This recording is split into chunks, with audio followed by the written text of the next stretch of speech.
All right, so take a look at this snake. This is my bamboo lesser ball python, one of my hatchlings from last year. Beautiful, bright white snake, and it's got one copy of the bamboo gene, one copy of the lesser gene.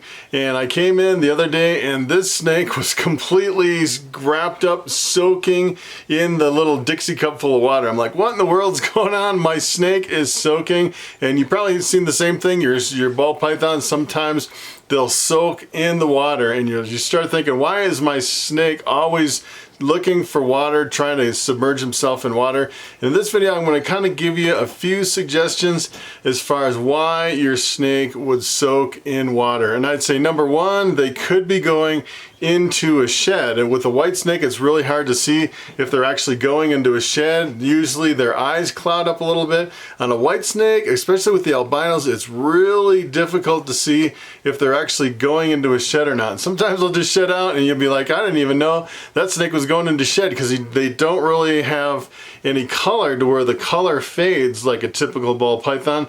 Usually, like if you have a normal color pattern or like a dark color, the colors will really fade. Especially you can see it really well if you have like some bright desert ghosts, like my pastel desert ghosts. They look really bright and intense, and when they're going into a shed, they really start fading. Their eyes cloud up, and you can definitely tell they're going into the shed. And a lot of times going into a shed, they'll actually seek out water because they need enough humidity to actually go through the shed process, or the shed gets stuck. And I actually have a snake with a stuck shed. I'm trying to get one of my albinos out of that stuck shed. She didn't have enough humidity when she went into the shed. And sometimes I'll miss them because it's a really dry climate here, and going through my tubs, if I miss them, especially on my albinos, and I don't see them going into shed, and then they shed, and then it gets stuck, and they just have patches of shed all over. And then you really have to increase the humidity in the tub. And ideally, you'd give them some water to soak in, and they could, for a big snake, it's kind of hard, especially if you kind of have a rack system like I do, because the water isn't big enough for a whole snake to actually get their whole body in. For a small snake like this, it's pretty easy because it's still pretty small, and they can fit into a lot of water bowls. And probably the second reason that a snake would soak itself in the water is because it has mites. And let me tell you, if you have mites, you have a bigger problem than your snake soaking in the water. Mites are little tiny, almost like fleas, and they'll crawl over your snakes, especially on a white snake. You can definitely see if you have mites, you'll have little black spots all over the snake. It'll almost look like someone took a can of pepper and kind of peppered your snake, and you'll see all these little black spots. And a lot of times what they'll do is they'll burrow in between the scales, then you can kind of rub your finger over them, and they're like stuck in the snake, and it doesn't even look like it's an insect until it actually crawls out and starts crawling around on the snake. And there's certain medications that you can use to wipe your snake down to, kind of get those mites out. There's the, I can't remember the name of it. It's Nature's Miracle or something like that. Some kind of a natural reptile. I think it's called, I think it's just called reptile spray. Reptile spray, and I get it in a big gallon. I actually had mites once, and I got a whole bunch of it, and I haven't had mites since, thank goodness. But I took that reptile spray on just on a paper towel, and I rubbed the snake, and all those little mites came out, and they were just crawling all over the snake. I had hundreds of little tiny mites all over the snake, and let me tell you, they are really hard to get rid of because their life cycle is, they only live for about a month, and they reproduce like mad, and it's really difficult to get rid of them. So if you have mites, that could be another problem. That the first indication is when your snakes are soaking in the water. And actually this week I looked through my snakes, and I had 3 or 4 soaking in the water. I was like, oh, I hope I don't have mites, because I have a lot of snakes actually soaking in the water. And probably the third reason that your snakes soak is because they just want some water. They just want to soak. I actually have one pinstripe, and I'm going to show you her in a second. She's been gravid. She's full of eggs, and she's going to lay here pretty soon. And for some reason, she puts her head and the front part of her neck in the water. We can slide her tub open, take a peek. It seems like every time I look in there, she's trying to soak in the water, which is pretty unusual for an adult an adult ball python, because normally they don't seek out water and try to soak themselves. I'd say typically it's usually only if you have a problem or if they're going into shed. Usually you won't see them seeking water. So let's check out that ball python and see if she's still soaking. All right, so every day I've been looking at all my gravid females, checking to see if they laid eggs. It seems like the last few times I opened this pinstripe, this female pinstripe tub, it seems like she has been in the water with her head and her neck. Looks like she's not there now. But if you look at the coconut husk, it definitely has enough moisture underneath, because you can see it's a different color, and I can actually feel the humidity in this tub. It's pretty humid. Well, the way I really like the coconut husk is when it's a little bit dry on the top, so they're sitting on a dry substrate, but then underneath it has the humidity, the moisture underneath. So what happens is it slowly comes up and you get kind of this this extra humidity in the tub without the snake actually sitting on a wet, damp substrate. It's really awesome. If you take a look at this girl, she is really big. I'm expecting that she will lay eggs any day, and she's a really big girl. It looks like she could probably lay, 7 or 8 eggs.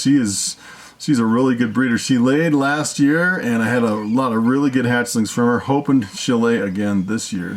All right, so that's it for soaking snakes. If you see your snakes soaking in the water, then you might have mites. I'd say number 1, definitely check for mites. Number 2, I would definitely make sure they have enough humidity in there. If it's a little bit too dry, they may tend to soak a lot more. And number 3, they could just be soaking, because ball pythons like to soak in the water. So finally, just to kind of close, I kind of wanted to show off this male bamboo calico. Take a look at this.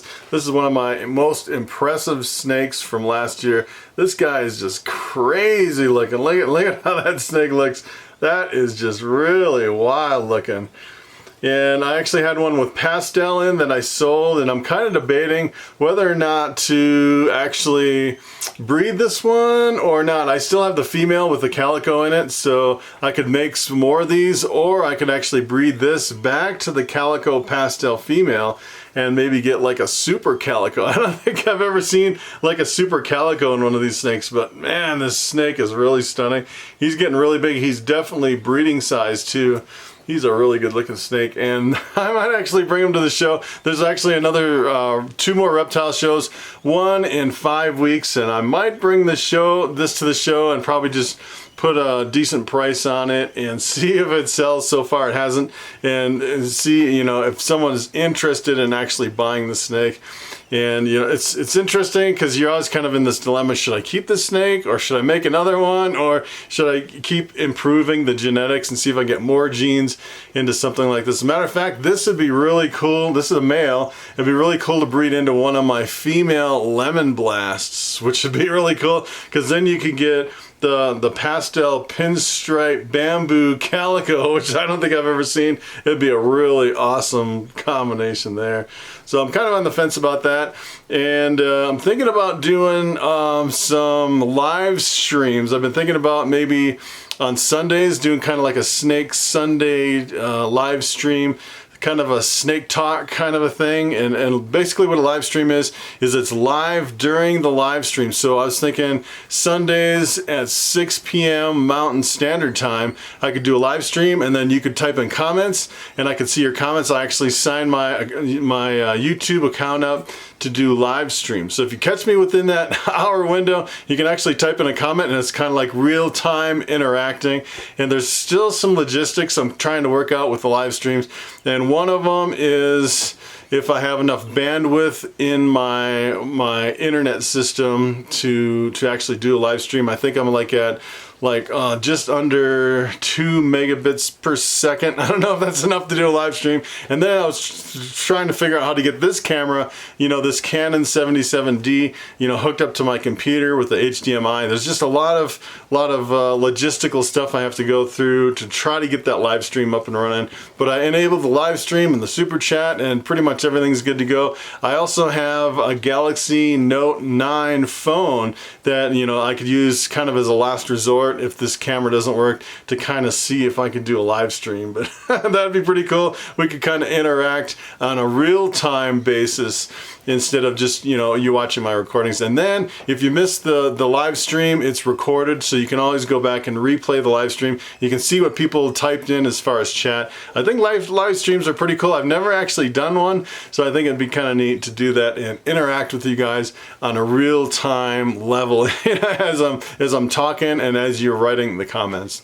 So that's pretty much it. That is soaking snakes. You know, sometimes it's kind of frustrating. It's, you know, when I see a lot of my snakes that are soaking, I kind of panic at first because the first thing that comes to mind is mites, and you definitely don't want mites in your collection, and especially in a collection like this. It would take me a long time to get rid of the mites, and I wouldn't be selling snakes for quite a while until I got a handle on the mites. So that's it. Thanks for watching, and I will see you next time.